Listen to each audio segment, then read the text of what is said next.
kakistocracy from social colonization. For a kakistocracy to come into being, the social conditions must be established.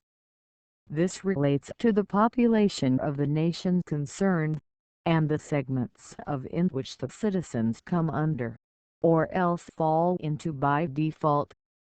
People will often categorize themselves, or just accept the category which the larger realm of society places them. But some will resent this decision, and this leads to discord and rebellion within a society. A dysfunctional society will lead to a dysfunctional state, and this is where the kakistocracy comes into being. Here we have to examine the various aspects of a society to see where corruption, whether by design or default, factors into society, and ultimately government. And once these things are accepted by governments, they will be protected by law, and be reinforced by the society which will become victims of these things. I will now bring up this subject, which is a building block of the kakistocracy. And that subject is pathological altruism. This is where people accept having state-enforced donations to charity made on their behalf and given to organizations and foreign nations. It is usually extracted from citizens by increased rates of taxation and government service fees. What makes it worse is when citizens accept these repeated increase of taxes and service fees. But makes it even more worse is when governments will seek to get loans from global banks. From their taxation and fee rates will continue to increase in order to repay the loans with interest. And these will also increase price inflation. But this is not limited to just one nation. Various nations of the world and the UN have repeatedly given billions, if not trillions of dollars, to the likes of Africa, among other lands, only to result in these nations remaining destitute and overrun with disease and starvation. And yet those in government of these third world nations continually get fantastically rich. And yet, the various charity organizations which are supposedly helping people and nations out of poverty have become fantastically rich themselves. They do this by imposing supposed service fees for collecting donations. I have known of one organization that recruits donors and signs them onto a 4-year plan.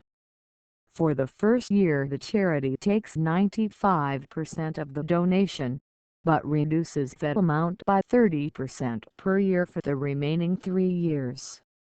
Some may say that it sounds reasonable, but the fact is that most donors will abandon the plan within the 4 years. From all of this we end up with the situation of where, if you refuse to continuously give to these supposed charitable organizations, you will be seen as heartless. Yet if you do continue to give to these organizations, then you will be seen as a fool and as a bleeding heart. You will usually see that these are merely options of judgment from the same people.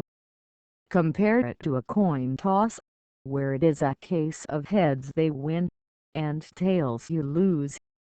I am speaking from Australia, but what is happening here most likely can be compared with what is happening in your nation. Do you have migrants or supposed refugees, who keep the passports and citizenship of the nation they supposedly fled from, and take yours? Are these people for the most part leeching off welfare? Are they getting rights and entitlements that you cannot? What is happening, and what we are seeing, is the evening out of the global population. Third world nations are using migration and refugee programs to empty out their prisons, psychiatric hospitals and asylums. Furthermore, they emptied out their slums and red light districts, and ridding themselves of chronic junkies. They gather up the most stupid and worthless people they have and send them to your nation, in order to have them sending back whatever money they might acquire, regardless of how they got that money, but also to debase the sovereignty and stability of your society and nation. And this can be seen by the likes of our education system, though it is not foreigners who are not at fault exclusively. They are merely a factor in establishing the social culture of a kakistocracy. An education system may have a curriculum to be taught in schools, but it is up to the teachers to enforce it. The teachers are overwhelmingly native-born and educated, but they may only be competent to a certain level, but they may be indoctrinating students with their own personal beliefs and related systems, the most notable being atheism. We see this in how education subjects have been continually redefined and the standards lowered, certainly compared to previous decades. Not only have subjects been redefined, but also language, the English language being the most obvious. With the lowering of language standards, we also have the lowering of mathematical standards. And from there we are seeing the lowering of all standards, in all subjects, in all aspects of society. Once the society has been compromised, the sovereignty of that nation will surely follow. That is a case of not only has the integrity of the education and intelligence of the nation's population been compromised, but by default so too has the political system and indeed culture been compromised. And within the failed state, the kakistocracy will ferment, until it overwhelms, devours, and finally destroys the state. But ultimately, it is the belief in God that the kakistocracy is aiming to ruin. That was the aim of Karl Marx. It was the aim of Hitler, and is still the current aim of Satan.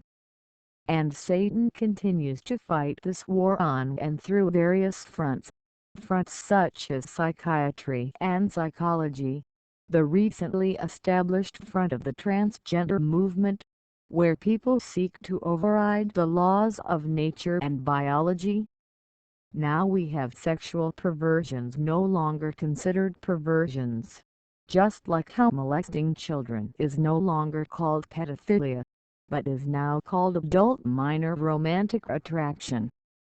Courts of law have judges who consider the perpetrators of crime to be the victims, and the lives of the actual victims mean nothing.